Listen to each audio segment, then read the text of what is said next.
Olá, cá estamos para mais uma live. Eu acho que quando terminar a quarentena vamos sentir saudades de estarmos tão juntos quanto estamos agora, né? Eu pelo menos vou sentir saudades de vocês. Eu espero que estejam acompanhando toda a nossa programação. Nova Acrópole pelo Brasil afora está fazendo um monte de lives e a gente tem procurado estar bem presente na sua vida para que esse período passe de uma maneira mais amena. Hoje nós vamos dar continuidade naquele projeto de comentário de artigos do diretor nacional de Nova Acrópole em Portugal, professor José Carlos Fernandes. É uma pessoa que escreve tremendamente bem, tem uma série de artigos muito especiais e nós vamos selecionar alguns, acredito que uns 4 ou 5, e vamos fazer uma sequência de palestras sobre esses temas. O tema de hoje é qualidade e sentido de vida. Sim, eu já gravei uma palestra a esse respeito, que existe no YouTube, mas o enfoque do professor José Carlos, que é sempre muito poético, muito bonito, é bem diferente, que ele trabalha com a ideia de qualidade de vida diretamente relacionada à vida interior. E esse é um momento mais do que propício para falarmos sobre esse assunto. Aliás, eu vou dar uma sugestão às autoridades competentes que transformem o primeiro dia da quarentena no Dia Internacional da Vida Interior, porque foi um momento que todos fomos convidados para ela. Alguns aceitaram esse convite, outros não. Mas nós estamos aqui, nós filósofos, insistindo para que você não perca essa oportunidade. Então, o nosso enfoque hoje, vocês vão receber o link para o artigo. Algumas vezes a página pode estar fora do ar, insistam depois. Dentro da página de Nova Acrópole Portugal, vocês têm lá artigos do diretor nacional, onde vão encontrar uma seleção belíssima de artigos sobre os mais diversos assuntos. Vamos lá? Vamos então com o professor José Carlos Fernandes, evidentemente comentado por mim, não há como ser diferente, qualidade e sentido de vida. Vamos fazer algumas colocações do que é dito no texto.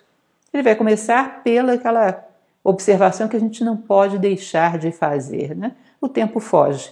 A única coisa que podemos saber do tempo é que ele passa, e passa rápido. Ou aquela frase em latim que tanto se pronuncia, memento mori, lembra-te, recorda-te de que vais morrer. Ou seja, o tempo flui muito rapidamente. Ele é um recurso limitado. E toda vez que você tem um recurso limitado, tem que ter um sistema de economia para empregá-lo bem. Falo bastante sobre isso quando falo sobre a administração do tempo, ou seja, não é algo que dê para você economizar, usar em outro momento, é cada momento você tem que usá-lo imediatamente ou o perde. Não dá para armazenar, portanto exige muita presença de espírito, porque ao perder tempo, perdemos também vida. Ou seja, esse palco, esse momento que nos foi dado no palco da vida para desempenhar o nosso papel e dar o nosso recado, que é o fundamental. Não deixar que a plateia saia de mãos vazias. Bom, ele vai falar a respeito de um dos fatores que fazem com que o nosso tempo se perca, ou seja, um dos fatores de esbanjamento de tempo, que é exatamente a identificação com a nossa máscara, a máscara passageira que utilizamos. Vocês sabem que o nome personalidade vem daquilo que na Grécia se chamava persona, que era a máscara que se utilizava no teatro grego. Era uma máscara que às vezes você tinha 4 atores, ou menos até. Desempenhavam 10 personagens. Iam nos bastidores, tomavam uma máscara nova e havia todo um sistema onde eles escavavam a boca de uma forma cônica, onde aquele som pudesse ser projetado. Cônica, espiralada, para aquele som poder ir um pouco mais adiante. E um ator desempenhava 3, 4 personagens. Mas ele sabia o tempo todo, o ator, quem era ele. E quem era aquele personagem. Nós, em relação à nossa máscara ou persona, nós, em geral, não temos uma identificação de quem somos nós, o ator, e de quem é a máscara. Só um ator muito bom, um ator profissional, que sabe desempenhar muito bem, dar muito bem o seu recado, mantém o tempo todo a consciência de quem é ele e de quem é a máscara. Aquele que se identifica com a máscara promiscui o personagem. Que, como eu comento em várias palestras minhas, não é incomum você encontrar artistas amadores, atores e atrizes que às vezes vão para fazer uma telenovela ou uma coisa desse tipo e levam aquilo, identificam tanto com a máscara que perdem sua própria identidade. A máscara gruda no seu próprio rosto. e no final se envolvem amorosamente com aqueles com quem contracenam, não. Separam, desfazem casamentos, estabelecem um monte de confusões porque não sabem dominar a máscara. Quem não sabe dominar a máscara é dominado por ela. Isso não é um bom ator. Você não vai imaginar nunca um bom ator, uma Meryl Streep da vida, uma pessoa que eu gosto bastante, não sei o caso de vocês, que termine um filme e vá se casar com um cidadão com quem contracenou, porque ali existe uma condução da máscara.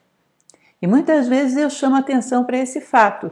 Em relação à nossa máscara, nossa persona, será que nós estamos mais para Meryl Streep ou para ator inexperiente de telenovela?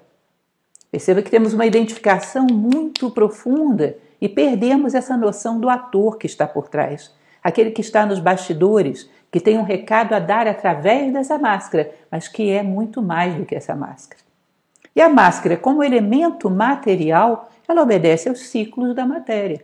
Tudo aquilo que nasceu no tempo morrerá com ele. Então a máscara tem ciclos, e esse ciclo é rápido. O ciclo de uma vida humana é espantosamente rápido, gente.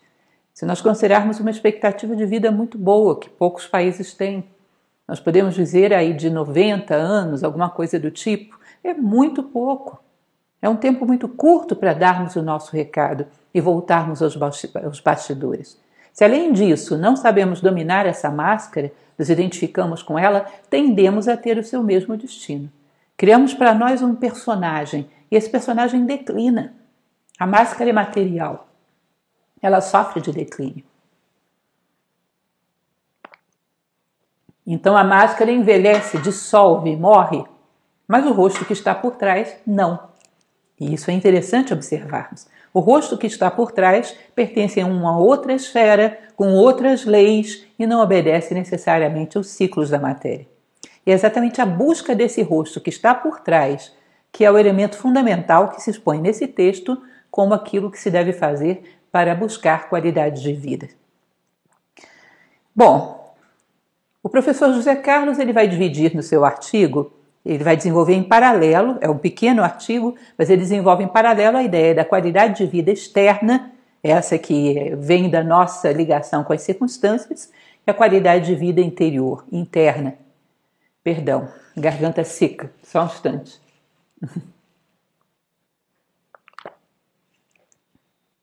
Então ele diferencia o tempo todo essa ideia da vida exterior, a qualidade de vida exterior e tudo que buscamos nela. E quando isso é coerente com o desenvolvimento da vida interior também, ou quando simplesmente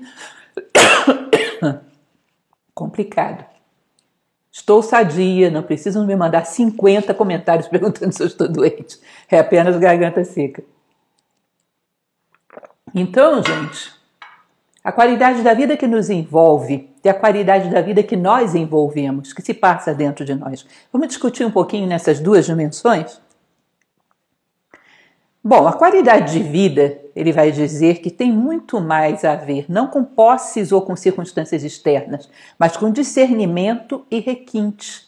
E isso é bem interessante, essa palavra requinte é uma coisa terrível, porque quando a gente pronuncia, pensa-se em pessoas snobs e ricas, como se o requintado fosse só aquele que tem muitas coisas, e não aquele que tem muitas coisas para dar.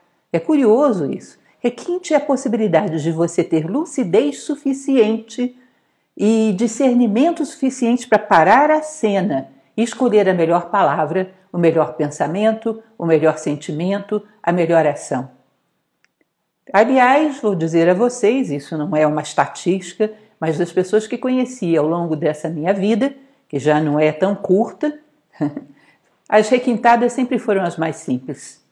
Aquelas que tinham não uma preocupação em parecer alguma coisa, mas um legítimo interesse pelos sentimentos alheios. Essas eram requintadas.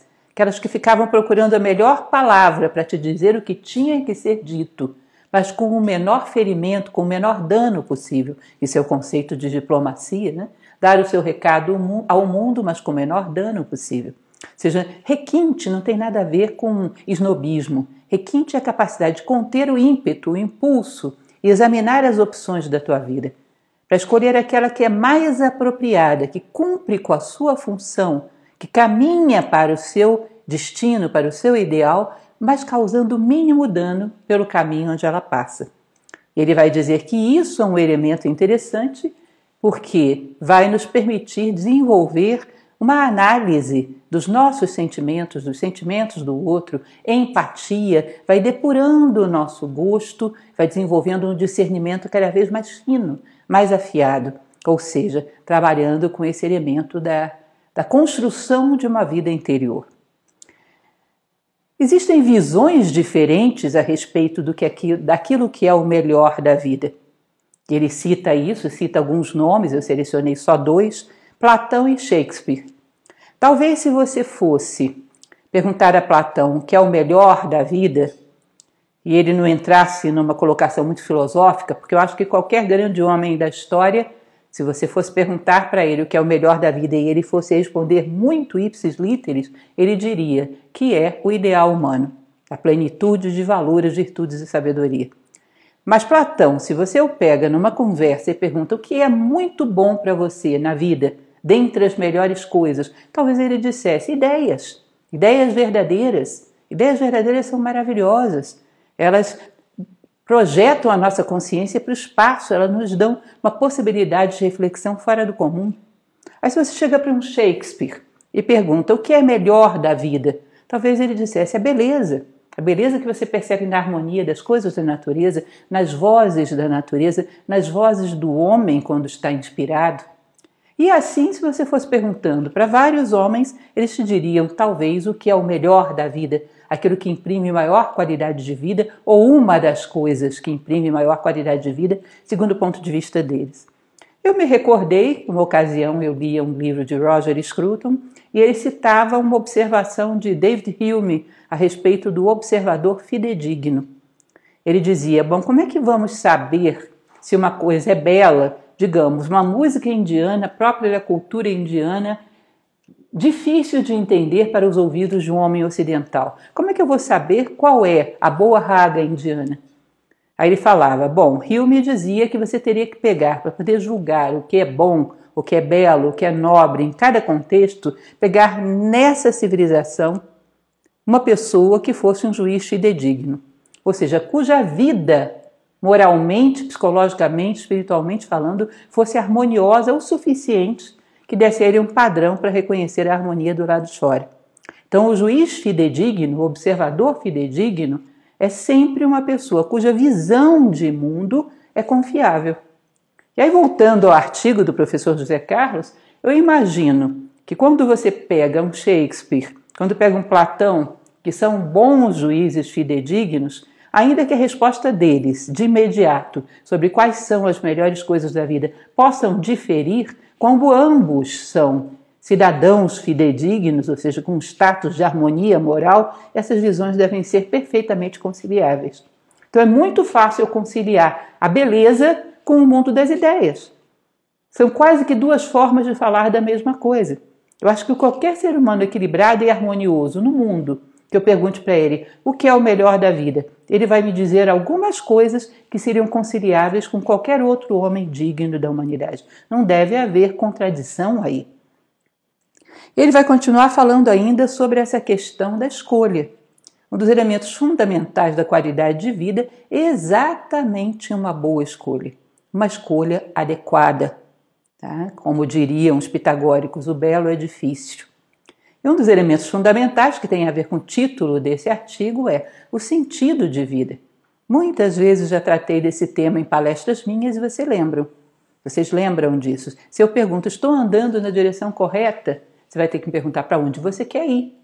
Eu quero ir para a porta. Bom, agora está correto, agora está errado. Agora é verdadeiro, agora é falso. Agora é bom, agora é mal. A partir do estabelecimento de um sentido de vida humano, nós podemos fazer escolhas adequadas. Imaginem vocês. Você não quer chegar em lugar nenhum, que nem Alice do País das Maravilhas conversando com o gato, né? Qual é a estrada certa? Onde você quer chegar, menina? Não sei, em lugar nenhum. Bom, para quem não quer chegar em lugar nenhum, não existe certo, qualquer estrada é certa. Dentro de um padrão social onde as pessoas não têm um sentido de vida humano claro, como é que elas definem o que é certo e o que é errado? Como fazem escolhas? Como definem o que é bom e o que é mal? Como definem o que é honesto e o que é desonesto? Só tem 2 possibilidades. Ou elas decidem pelo coletivo, é o que está na moda pensar, é o que todo mundo pensa, ou, em segundo lugar, pelos seus interesses. Não tem outra forma. E certamente isso não é um bom critério para fazer escolhas. Então ele vai dizer que um dos elementos fundamentais para nos aportar com qualidade de vida é fazer escolhas humanas, boas escolhas, escolhas adequadas para um ser humano. Assim como a escolha adequada do alimento faz bem ao nosso estômago. A escolha adequada do pensamento, sentimento, ação faz bem à nossa vida como seres humanos. O que mais? Ele vai falar um pouco a respeito das iniciativas da nossa vida. Esse é um assunto que mereceria, eu acho, que uma palestra, uma live à parte. Que significa a imaginação, a criatividade, a vontade que temos de realizar coisas. E muitas vezes, em primeiro lugar, às vezes nem despertamos isso. Em segundo lugar, às vezes, quando despertamos, a sociedade vem e joga uma pá de cal em cima e diz: isso não dá dinheiro. Em terceiro lugar, às vezes, quando começamos a desenvolver essa nossa iniciativa, essa nossa criatividade, essa ação que sentimos que pode agregar valor ao mundo, existe uma necessidade de sobrevivência. E, em geral, essas ações que aportam valores ao mundo estão longe de coincidir com as mais lucrativas e bem reconhecidas no mundo. Olha, vamos e venhamos, já estou sentindo a sua crítica vindo aí pelo ar. Não é coisa do momento atual. Nem é coisa do Brasil, nem é coisa de Portugal. Ao longo da história, homens que queriam se dedicar a carreiras muito idealísticas geralmente não foram valorizados. Me digam quantos artistas foram valorizados em vida. Me digam como morreu Miguel Cervantes. Me digam quantos filhos de Johann Sebastian Bach morreram de doenças, de fome, de necessidade. Nunca foi tão fácil assim desempenhar uma carreira idealística. Então nós teríamos que pensar a respeito da qualidade de vida, de expressarmos aquilo que viemos a expressar no mundo. Sim, não deixar de expressar, se eu sou uma filósofa, eu vou fazer filosofia. E aliás, filosofia não é nenhum bom exemplo, porque filosofia deveria ser para todos e não só para filósofos. Mas digamos que eu seja uma cantora, eu vou expressar a minha realização no canto. Mas às vezes canto não é suficiente para sobreviver no mundo atual. Então a gente concilia, paga um tributo à sobrevivência, podemos dizer assim. Sobrevivemos e fazemos aquilo que realiza, aquilo que sentimos que realiza a nossa alma.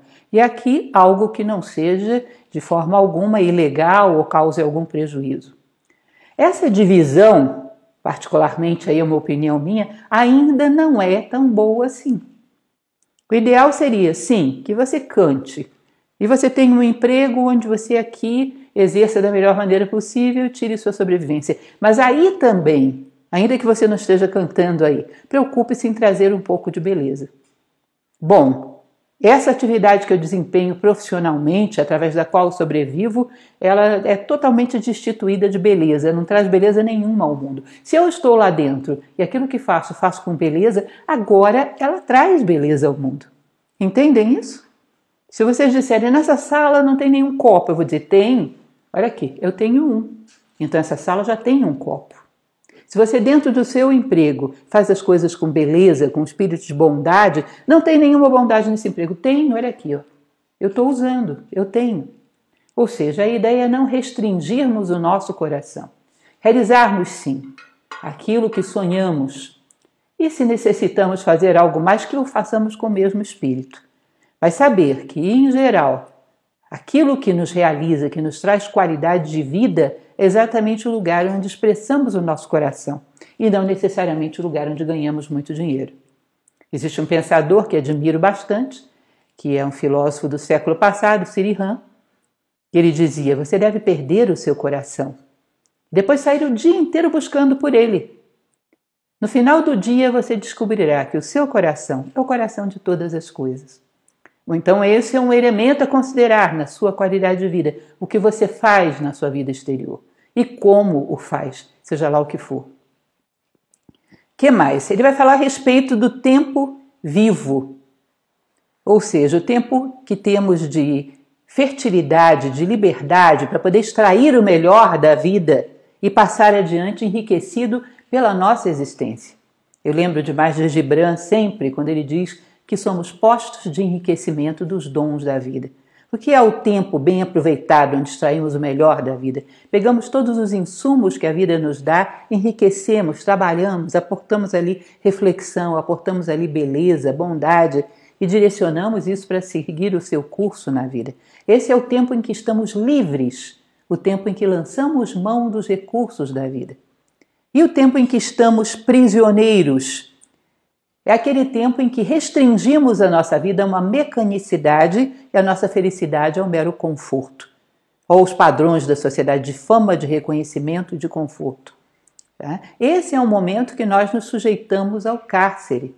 Mais adiante ele vai falar sobre isso de grandes homens que produziram coisas maravilhosas com o corpo encarcerado, mas com a alma livre.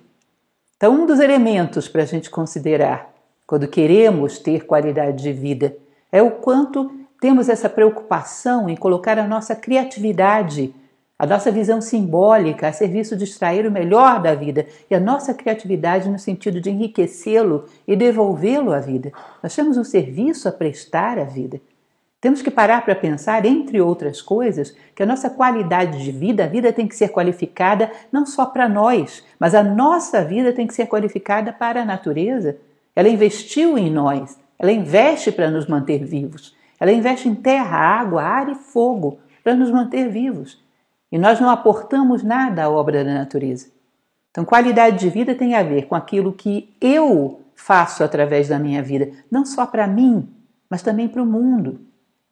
Uma macieira, para poder se perpetuar, precisa de uma maçã.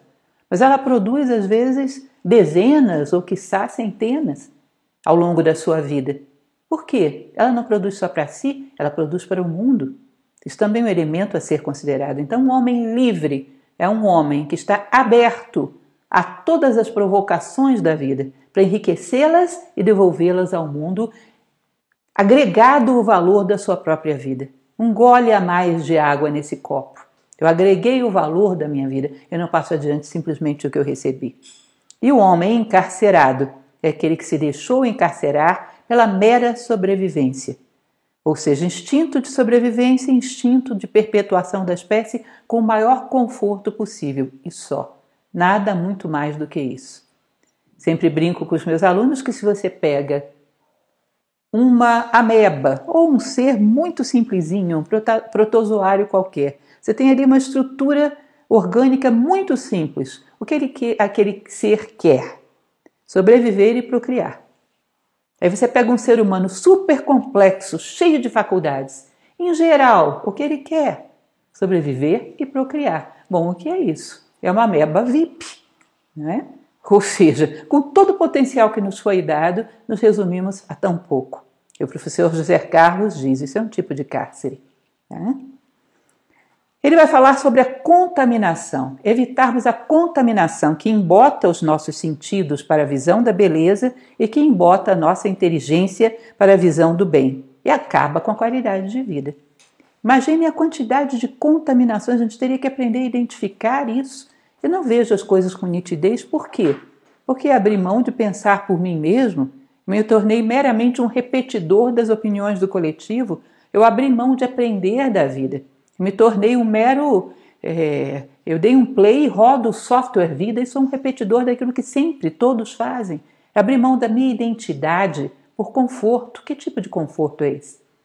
Então é uma coisa interessante localizarmos onde estamos contaminados. Estamos vivendo um tempo que contaminação é o assunto do dia, né? Será que eu não estou contaminado? E usamos máscaras, e usamos luvas. O que você faz para saber se você não está contaminado mentalmente? O que você faz para saber se você não está contaminado emocionalmente? Se os sentimentos teus são realmente teus? Se os pensamentos teus são realmente teus? Olha que já houve grandes catástrofes na história que não foram provocadas pela contaminação física, mas pela contaminação de fanatismos, de ideologias loucas, de ódios coletivos. Mata também, e mata muito. E nós temos uma história cheia de eventos desse tipo. Então, preocupar-se com a contaminação que embota a visão da beleza, da bondade, da justiça, que bloqueia o nosso contato exatamente com aquelas coisas que mais podem nos dar qualidade de vida. Duvido, aposto com vocês, que um ato de bondade legítimo e puro vai te dar, perdão, para aquele dia e talvez por um ciclo da sua vida, um estado de graça, um estado de qualidade de vida que dificilmente alguma outra coisa daria. Um dia em que você perceba que através de você o bem veio ao mundo. Observe a repercussão disso na sua vida, o alimento que isso te dá. O que mais poderíamos colocar? Bom, em relação à vida exterior, ainda detalhando algumas coisas da vida exterior. Teríamos que escolher entre vida digna ou vida dispendiosa. O que significa uma vida digna? É aquela que temos o que necessitamos. Ninguém está propondo que sejamos pessoas que vivamos que nem os cínicos, que não tinham absolutamente nada, Diógenes que vivia dentro de uma barrica. Não, que tenhamos aquilo que necessitamos, mas que o foco da nossa vida não seja ter coisas, seja ter a nós mesmos, seja ter as rédeas da nossa vida na nossa mão e controlar para que nós não nos desviemos daquilo que é próprio da condição humana.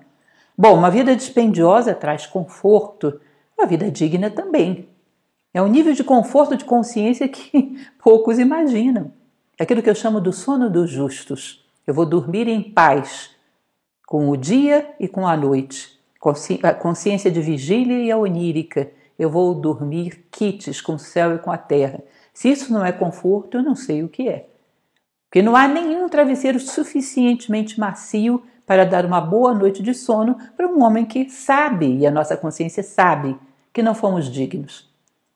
Então, a vida digna ou a vida meramente esbanjadora de recursos materiais sem maiores propósitos, simplesmente para nos colocarmos entre algodões e não necessitamos de algodões.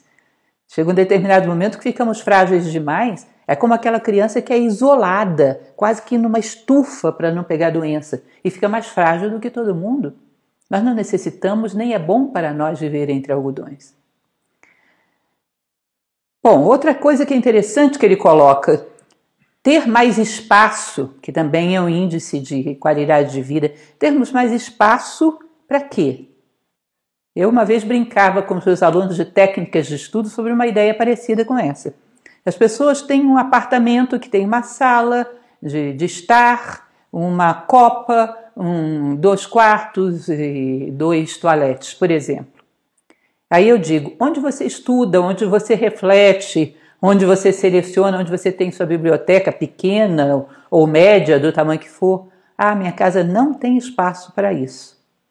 Aí eu perguntava para esses alunos, e agora eu pergunto para você, se eu desse um jeito de pegar esse apartamento de 2 quartos dessa pessoa e colocar mais um cômodo, será que ele seria para quê?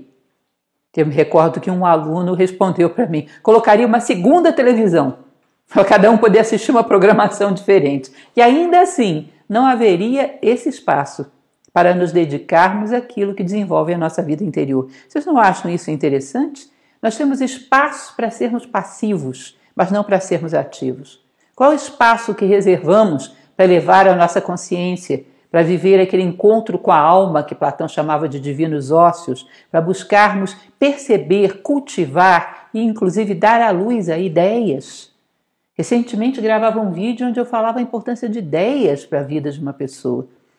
Para nós que somos professores em Nova Acrópole é uma coisa incrível. Incrível, gente. Eu acredito que em qualquer profissão é a mesma coisa. Uma ideia que você tenha, uma observação sobre uma lei qualquer da vida, uma observação sobre o comportamento dos seres humanos ou de uma planta ou de um animal, e uma reflexão disso em relação à vida humana, uma ideia. Às vezes te sustenta para dar excelentes aulas por uma semana ou mais. É incrível a potência e o combustível de uma boa ideia. Agora, as ideias, elas precisam ser buscadas, elas precisam ser cultivadas. Você precisa desenvolver toda uma musculatura para poder ser capaz de dar à luz ideias. E qual é o espaço, qual é o tempo e qual é a energia que dedicamos a isso? Talvez não haja coisa que nos dê maior qualidade de vida. Lembra que eu falava ainda há pouco da prática do bem? A prática do bem, a prática da justiça, a busca da verdade, ou seja, a busca de ideias, são uma série de coisas que dão uma qualidade de vida que eu duvido que qualquer outra coisa possa dar. Se você chega para mim e me diz, olha, Lúcia, eu ando muito triste, e eu chego para você e digo, você precisa pegar mais sol e um pouco mais de umidade. Coloco você no sol e jogo água em você. Isso é a felicidade de uma planta. Uma planta precisa de sol e água. Um ser humano vai ficar bronzeado, hidratado, mais infeliz. Um animal, eu preciso de mais comida e preciso procriar. Tá, eu coloco um monte de comida na sua frente, eu coloco você para procriar, você vai ficar muito bem alimentado, com os instintos atendidos, mais infeliz. Tem certas coisas que são felicidades específicas para cada conjunto de seres. A felicidade específica do ser humano é dê a ele valores. E as ideias são ferramentas para se chegar à sabedoria, ferramentas para se chegar à verdade. São coisas que nos alimentam e dão uma qualidade de vida que nenhuma outra coisa pode dar. Experimentem. E percebam, é uma brincadeira, mas percebam como às vezes o tipo de qualidade de vida que a gente busca é mais de planta e de animal do que de ser humano. Não sabemos nem o que nos faz feliz. E isso é muito curioso. O que sabemos de nós? Rico não é quem muito retém, mas quem muito dá. Ou seja, qualidade de vida buscando uma abundância de coisas materiais, talvez você pudesse dar uma olhada na história e perceber que os grandes homens que tiveram um padrão de vida que nós podemos dizer assim mais satisfatório para eles e aportaram mais à humanidade, não eram homens que retinham a riqueza, mas que entregavam a riqueza. Ou seja, os homens se tornam ricos e grandiosos pelo tanto que dão e não pelo tanto que retêm. Se você precisa ter muita coisa para se sentir especial, o mérito é das coisas e não teu. Então, considerar que tipo de riqueza nos daria também qualidade de vida e satisfação. Eu tenho muitas ideias. Quando as pessoas me perguntam, pode ser que eu erre um monte de vezes, mas eu sempre tenho alguma ideia que eu arrisco. Penso, não estou falando de mim, estou falando um exemplo de uma pessoa qualquer. Penso sempre numa forma de ajudar os demais. Eu sou uma pessoa riquíssima. E olha, gente, é muito curioso quando a gente observa um momento histórico como esse que a gente vive. Porque toda vez que acontecem catástrofes, é claro que eu espero que a gente não chegue tão longe, e acho que não, mas se você observa grandes catástrofes na história, quando tudo cai, ao final de uma grande guerra, ao final de uma grande e prolongada peste, na humanidade, quem valia eram os homens que tinham um pouco de fraternidade, que tinham um pouco de sabedoria para controlar a si próprio e pensar nos demais. Você imagina, no final de uma guerra, terra arrasada, alguém procurando uma pessoa que tenha diplomas ou conta bancária alta? Será que tem algum valor isso? Nessa hora conta quem tem luz, ainda que seja uma chaminha pequena. Esse que é capaz de acender uma fogueira, iluminar todo mundo, cozinhar o alimento de todo mundo, esse que se mantém calmo e é capaz de conduzir o grupo. Ou seja, quando se faz escuridão absoluta, aparece a verdadeira riqueza. Ninguém vai se reunir em torno daquele que, quando existiam bancos, tinha uma conta milionária. Ou quando existiam apartamentos, tinha 20 deles. Ou quando existiam diplomas, tinha mais de 10. Se isso não se converteu numa forma humana de responder às circunstâncias da vida. E isso é a verdadeira riqueza. Na hora que a terra é arrasada, na hora que tudo é escuridão, conta quem? Quem tem luz. E luz são valores humanos. Isso é realmente riqueza. Ele vai falar sobre a beleza, que também é um elemento muito buscado nos termos da qualidade de vida ideal. E uma coisa que é interessante que ele vai falar que a beleza não está numa vida formatada pelos padrões da moda, mas numa vida plena. Que é uma coisa curiosa que você observa que faça você o que fizer, não sou contra isso, procure todas as cosméticas, procure tudo o que você quiser, mas nada evita que o tempo passe e a velhice venha. E aquilo que tem que se corromper, vai se corromper. E não há força nas criações humanas para deter esse processo. Agora, a vida plena, que vai se adquirindo à medida que o homem vai tendo mais sabedoria, mais o que ofertar, mais coisas para compartilhar, vai conquistando mais palavras que traz consolo a quem as ouve, como diz o Dhammapada, à medida que a vida física vai decaindo, essa vida metafísica vai subindo, e é um vetor de compensação. Você vai chegar ao final da vida com a aparência física de algo que está findando o seu processo vital, mas talvez com uma aparência metafísica, espiritual, moral, que seja pura luz. E o que será que as pessoas estão realmente precisando?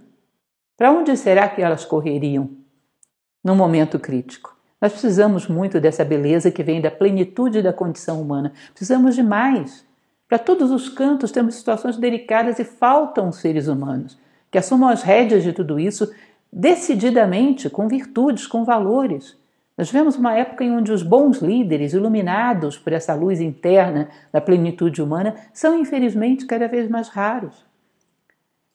E isso é um elemento a meditar. Que tipo de beleza realmente buscamos? Aquela que nada nem ninguém pode tirar de nós. Provavelmente essa é a mais valiosa. E essa, sim, proporciona qualidade de vida. Contemplação, reflexão, emoções serenas e mente sem egoísmos. É a agenda de quem tem qualidade de vida e quer continuar tendo.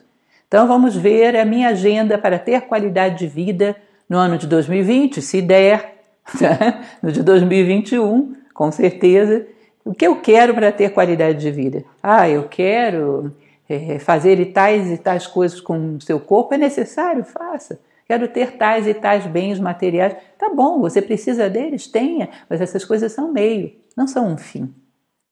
O fim em si está sempre no terreno do ser.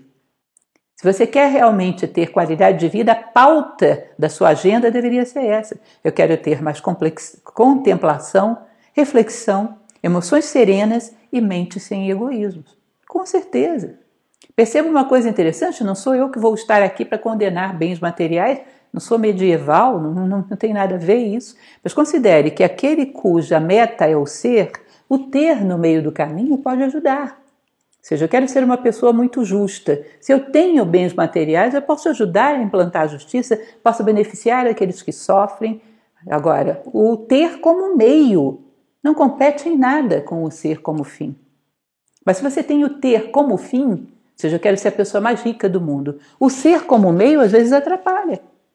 Ou seja, eu sou uma pessoa muito fraterna e quero ter a maior fortuna do mundo, isso vai ser complicado. Nunca vou chegar a juntar tanta fortuna assim, porque a fraternidade me atrapalha.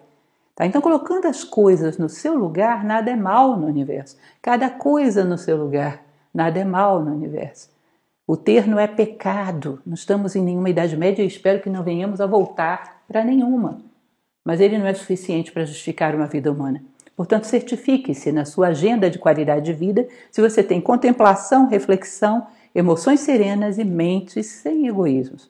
Isso seria uma meta muito digna para quem quer qualificar a sua vida. Ele coloca uma frase de Sêneca linda, muito interessante, que Sêneca dizia o seguinte: muda de século e te darás conta. Perdão. Hoje está um pouco difícil, mas vamos chegar lá. Muda de século e te darás conta de que as tuas necessidades de hoje eram luxos antes. Aquilo que agora consideras como vital, básico, poderá amanhã ser um luxo inalcançável. Eu peço que você preste atenção a isso, aquela água correndo na sua torneira. Eu, às vezes, quando vejo um barulho de água correndo, eu fico pensando, quanto tempo a gente vai poder dispor da água dessa maneira? Água limpa, potável, a ponto de deixá-la correndo como tantos deixam, a ponto de manusear de uma forma meio irresponsável. Às vezes você passa por uma casa que você sabe que mora uma pessoa lá e você vê todas as janelas de todos os cômodos, a luz acesa. Quanto tempo vamos poder desperdiçar a energia dessa maneira? Quanto tempo teremos recursos para isso? Ou seja, aquilo que hoje consideramos como uma coisa perfeitamente normal pode ser luxo no futuro. E se nós estamos definindo a nossa felicidade, a nossa qualidade de vida pelo que temos, cuidado, isso pode ficar complicado. Eu sou do tempo que começou a telefonia celular. Já tem umas gerações aí que viveram com isso a vida inteira. Eu percebi isso chegando. Eu me lembro que a primeira pessoa conhecida que teve um telefone celular, eu falei, Deus me livre disso, eu não sou médica para o pessoal ficar me localizando o tempo todo. Para que eu tenho que ter um aparelho que o tempo todo as pessoas têm que estar podendo me interromper no que eu estou fazendo? Qual é a necessidade disso para mim? E hoje nós consideramos isso como imprescindível. Isso não tem muito tempo. Talvez isso no futuro já não seja mais tão importante, ou seja, não defina a sua qualidade de vida em cima de coisas tão superficiais. Nós temos, não temos, temos, não temos, e aí? A sua qualidade de vida vai depender das circunstâncias históricas em que você nasceu? Você não é capaz de se impor ao meio? Você não é capaz de ser o que é, independente das circunstâncias, como o homem de ouro, que dizia Platão? O ouro não se corrompe, independente das circunstâncias onde ele se insere, ele é fiel a si mesmo. Então, um elemento a considerar, uma boa reflexão sobre essa frase de Sêneca. E ele vai continuar falando que a vida interior, essa sim, garante valores invariáveis, permanentes, que nunca poderão ser tirados de ti, porque aquilo que é realmente teu não pode ser tirado de ti, e só esses valores. O resto todo, até isso aqui, vai ser tirado de nós. Só esses valores não podem ser tirados de nós. Eles são invariáveis, são consistentes, dão autonomia, liberdade e felicidade. Ele vai falar, bom, Giordano Bruno, Tommaso Campanella, Fyodor Dostoiévski, no cárcere. Será que eles eram mais livres ou menos livres do que os escravos da alienação que a gente encontra soltos pela rua? Parecendo teleguiados por uma programação que já estava do lado deles quando nasceram. Software vida, só deram um play. Quem é livre, afinal de contas? Qual é o campo onde a nossa liberdade é mais fecunda e mais pode dar qualidade à nossa vida? Ou seja, vida interior. Construção de uma identidade sólida, fundamentada em valores, que nos permite fazer boas escolhas, que nos permite serenidade, paz de espírito, realização plena. No nível em que estamos. Pode dizer, realização plena só em homens perfeitos. Não. Homens perfeitos, aqueles que virão lá no final da evolução humana, terão a realização que é própria do degrau deles. Nós temos a realização que é própria do nosso degrau. Isso já dizia o Caibalion egípcio, o que é acima a abaixo. Eu acredito que um planeta, ao completar a sua órbita, se tem ou se tivesse consciência disso, teria um nível de felicidade que não é maior nem menor ao de um homem que completou o ciclo do seu dia, fazendo o que lhe corresponde como ser humano. Planeta fazendo o que lhe corresponde como planeta. E homem fazendo o que lhe corresponde como ser humano, a felicidade é idêntica. O universo não sabe onde começa pequeno, onde termina grande. Não existe isso. Isso só existe na imaginação da gente. Ou seja, a vida interior começa a gerar realmente outro nível de qualidade de vida. E ele vai dizer que a alma humana, essa essência que reside em nós, para ter qualidade, ela necessita uma referência de direção, um ideal. Eu quero chegar ao final da minha vida maior, mais consciente da minha condição humana, com mais valores integrados à minha vida do que eu tinha quando eu cheguei. Quero fazer diferença para mim mesmo e para o mundo. Você já precisa de uma meta e lealdade a essa meta. Só essas duas coisas ela precisa. E ela já te proporciona um infinito de qualidade de vida. Muitos homens na história, como esses três que citamos dentro de um cárcere, foram capazes de ter uma qualidade de vida muito boa dentro de um cárcere. De tal maneira que nós, soltos pelas ruas, não conseguimos atingir esse mesmo nível de qualidade de vida. Ou seja, a fonte é interna. Isso é uma coisa importante para realçar. Quando nós usamos o tempo, quando o tempo se converte em espaço interior, nós temos sabido viver bem. Temos sabido aproveitar bem o tempo. Isso é importantíssimo.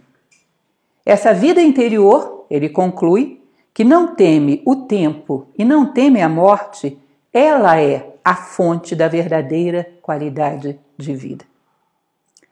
E nós estamos num momento muito bom para virar para dentro e perceber o que seria essa qualidade de vida. Quem sou eu, onde eu quero chegar com tudo isso, que ferramentas utilizarei, o que me realiza de fato, o que me faz feliz de fato. Quais são as ferramentas que eu escolherei para construir a minha vida? O que me dá o sono mais tranquilo, a vigília mais tranquila, o que me faz coincidir comigo mesmo, o que me dá plenitude. Esse é um bom momento para sairmos da alienação externa e nos virarmos para dentro e construirmos a nossa verdadeira qualidade de vida. E ele vai concluir de uma maneira linda, gente, muito linda. Ele pega um texto dos Upanishads, são um conjunto de textos indianos maravilhosos, e esse Upanishad vai falar um pouco a respeito de uma palavra, aquilo. O aquilo a que ele se refere é essa essência divina no homem, que se você tem tudo mais será dado por acréscimo, como diz a Bíblia. Ele se refere a um personagem, um nome, na verdade, que é Maitreya. Maitreya significa o benevolente, o amigável. Ou seja, uma conversa que você tem com o ouvido benevolente de um homem que quer realmente saber o que tem valor na sua vida. Ou seja, alguém mais sábio que você vai falar ao seu ouvido amigável o que é aquilo que, se você tem tudo. Mas se não conquistou, não tem absolutamente nada. São meras cascas, coisas sem raiz, que qualquer tremor do tempo e do momento histórico vai tudo por terra. Vamos ouvir então um pouco desse texto? Na verdade, um esposo não é amado pela sua mulher, mas só quando se ama aquilo, o esposo é verdadeiramente amado.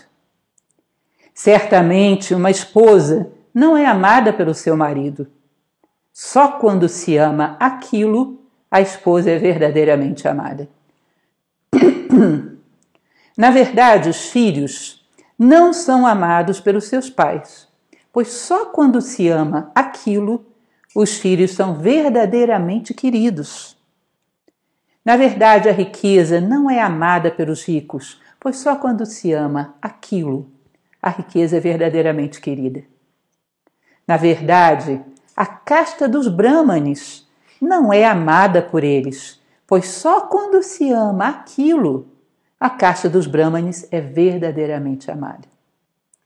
Na verdade, a casta dos kshatriyas não é querida por eles, pois só quando se ama aquilo, a casta dos kshatriyas é verdadeiramente querida. Na verdade, os mundos não são amados pelos homens, pois só quando se ama aquilo, os mundos são verdadeiramente queridos. Na verdade, os deuses não são amados, pois só quando se ama aquilo, os deuses são verdadeiramente amados. Na verdade, as criaturas não são amadas, pois só quando se ama aquilo, as criaturas são verdadeiramente queridas. Certamente não há nada que possas amar, pois só quando amas aquilo, tudo se converte no objeto do teu amor. Aquilo tem que ser visto, ouvido, percebido e conhecido, ó Maitreya. Quando vemos, ouvimos, percebemos e conhecemos o ser, todo o demais é verdadeiramente conhecido. Muito belo, muito inspirador, que eu espero que dê para vocês, renda a vocês uma boa reflexão, que lhes proporcione qualidade e sentido de vida, que são, na verdade, os dois, um só, e emanam ambos da vida interior. Muito obrigada. Temos perguntas, pessoal? Ah, sim, estão me pedindo para lembrar vocês de se inscreverem, dar like e compartilhar. Muito interessante, muito importante a gente levar essa mensagem para o máximo de pessoas. Então, eu conto com vocês. Nós trabalhamos sem nenhum patrocínio, somos voluntários. Eu conto com vocês para passarem essas mensagens adiante. Temos perguntas? Temos. Da Sheila. Quando sabemos se já nos conhecemos a nós mesmos? Mais uma vez, Sheila, não é um processo que acabou. Eu já conheço a mim mesmo. Eu conheço a mim mesmo o suficiente para honrar as atividades que tenho hoje. Talvez nem o suficiente, mas eu dou o melhor de mim nesse momento. E em cima dos erros eu me aperfeiçoo. E amanhã, a partir de um erro que eu cometi hoje, eu vou conhecer um pouco mais profundamente a mim mesmo. Tem uma passagem de Immanuel Kant, no Fundamento da Metafísica dos Costumes, que ele diz que a única coisa que é boa em si é a boa vontade. A vontade de chegar ao bem. Porque mesmo quando ela erra, ela se aperfeiçoa em cima desse erro e amanhã estará um pouco maior. Ou seja, ela não desiste nunca da sua meta. E assim somos nós. Eu me conheço o suficiente, talvez, para cumprir razoavelmente o que me cabe hoje. E quando falho, quando erro, tanto no acerto quanto no erro, aprendo. Em cima do erro, eu vou me erguer para que amanhã me conheça um pouco mais e possa dar o meu melhor. Mas sempre com a tranquilidade de quem faz o seu melhor. Aquele que faz o seu melhor faz tudo que se pode esperar dele. diz Helena Blavatsky. Portanto, é uma pessoa realizada. Então, conhecer completamente a nós mesmos não é para agora. Caminhar nessa direção, sim. E até quando erramos, quando percebemos que não sabíamos muito bem as nossas possibilidades, em cima disso também crescemos e continuamos caminhando na mesma direção. Mais alguma pergunta? Sim, do Cássio. Como descobrir o seu objetivo de vida? Essa pergunta de como descobrir o seu objetivo de vida, eu costumo dizer que é a mais simples do mundo de responder. Sabe por quê? O objetivo de vida, você pode ter meios de vida que levam até lá. Mas o objetivo de vida humano é ser humano. O objetivo da planta é ser planta. Do animal é ser animal. É chegar ao ápice da pirâmide. Como você vai chegar lá, qual a face você vai utilizar, porque é uma pirâmide multifacetada, isso é uma escolha tua. Mas a plenitude da condição humana não é uma coisa que você vai escolher, está escolhida. Você é ser humano, então a tua meta é ser um ser humano pleno. O que é um ser humano pleno? Observe aqueles que foram um pouco mais próximos que nós dessa plenitude. Observe os grandes homens da história, grandes de fato, pelo que fizeram, pelo que doaram e não por aquilo que retiveram. Observe aqueles que estiveram um pouco mais próximos desse ideal humano. Você vai perceber que não é nada que seja particular. O que ele era justo, eu também tenho que ser. Tinha caráter, eu também tenho que saber construir meu caráter. Tinha coerência, eu também tenho que saber. Bom, se ele o fazia através da arte, da ciência, da política ou da religião, bom, esse é o caminho dele, eu tenho o meu. Mas o ponto para onde caminhamos é um só. Por isso que quanto mais crescemos como seres humanos, mais estamos unidos uns aos outros. É geometria pura. Quanto mais sobe na direção do ápice da pirâmide, mais estamos juntos entre nós. Compreendo cada vez menos a natureza humana. Olha, é sinal de que você está descendo. Porque geometria é fato. Contra fatos não há argumentos. Tá certo? O que mais? Mais uma, do Luiz. Professor, eu sou obrigado a ficar sem sair de casa, mas as contas não param de chegar. O que fazer? Que sentido tem isso? Olha, volto a reiterar a questão da Helena Blavatsky. Quem faz o seu melhor faz tudo o que se pode esperar dele. Vamos ter que ter a cabeça fria para, com tudo isso, pagar o que podemos pagar e administrar, dialogar, conversar. Não é um problema individual, é coletivo. Portanto, é evidente que a disposição para negociar deve estar em todos. Ninguém vai poder sair disso sendo rigoroso e cobrando coisas que ele mesmo não pode oferecer. Não vamos sair dessa se não pensarmos como todo, se quisermos defender só a nossa parte, se quisermos tirar proveito da situação. Necessariamente a saída para isso vai ter que ser colaborativa. Então, o que eu tenho, X, dentro disso eu faço o melhor que posso em relação aos meus débitos. Não dependeu de mim isso. De maneira honrada e clara, vamos negociar. Eu não tenho preocupação com isso. Eu me preocupo, sabe com o quê? Com as pessoas que tiraram proveito de maneira torpe dessa situação. Com as pessoas que manipularam por interesses materiais, inflacionando mercadorias, pessoas que manipularam com interesses políticos, com interesses mesquinhos de todos os tipos. Desses eu tenho pena, porque é uma civilização que trabalha cada vez mais para caminhar na direção à unidade. Quem trabalha para dividir e quer tirar proveito num ponto onde as pessoas estão perdendo vidas, num momento onde as pessoas estão perdendo vidas, coitado desses. Aqueles que passam por isso de maneira íntegra, não tenha dúvida, a gente vai encontrar um caminho. Quanto mais pensarmos no todo, mais fácil será. Quanto menos competirmos e quanto mais colaborarmos, é meio chavão, né? Mas a verdade é que competição nesse momento não vai dar. Nem querendo tirar proveito só para si e explorar os demais, não vai dar. Isso é inviável, não vai funcionar. Fique mais tranquilo e seja coerente. E nós vamos chegar lá. Tem muita gente perguntando qual é o texto que a senhora está comentando. Nós vamos colocar o link. De qualquer maneira, não é difícil vocês entrarem, se estiverem muito ansiosos, entrarem no Google e digitarem lá Nova Acrópole Portugal. Vocês vão cair na página Nova Acrópole Portugal. E lá dentro tem artigos do diretor nacional. Mas nós vamos colocar o link. Quem tiver um pouquinho de paciência vai pegar o link. Eu recomendo a vocês não só esse artigo, mas tem muita coisa boa lá. Os nossos diretores internacionais, em geral, são pessoas muito estudiosas, muito cultas e tem muita coisa boa para compartilhar. E eu fico muito feliz que vocês estejam aprendendo a gostar desses cursos. E espero que sejam úteis para vocês. Bom, eu acho que chega de perguntas, né? Vamos fechar agora. Devemos ter, na semana que vem, mais uns 2 textos do professor José Carlos Fernandes, e estamos tendo lives todos os dias. Estou fazendo pequenas degustações da filosofia em quarentena todos os dias. Fique com a gente, vamos todos juntos, como diria Carlos Drummond de Andrade, vamos de mãos dadas e vai dar tudo certo. Um abraço.